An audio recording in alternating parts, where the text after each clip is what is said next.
Something strange just happened on the Mali-Algeria border. A drone was shot down, but not by terrorists, by Algeria.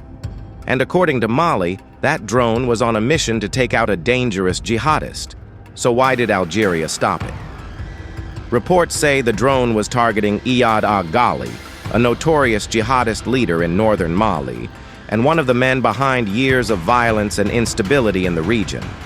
But Algeria says the drone entered its airspace. Mali says that's not true. The drone was still on Malian soil, and the target was someone Mali believes is being protected by Algeria. From Mali's point of view, Algeria isn't acting like a neighbor. It's acting like a gatekeeper of chaos. Malian officials and analysts believe Algeria is shielding certain jihadist leaders, like Ag Ghaly, to keep the fight contained inside Mali. That way, the violence doesn't spread north, into Algerian territory. To Mali's military government, this is nothing short of betrayal.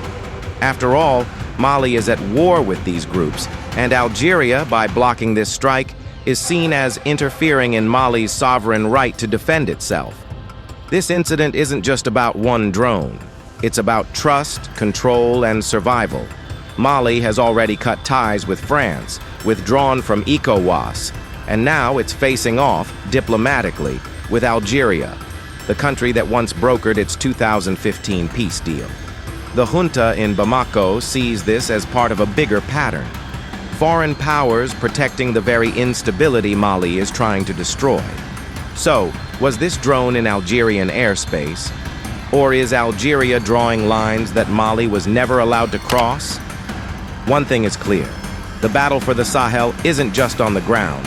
It's also in the sky and in the shadows of diplomacy.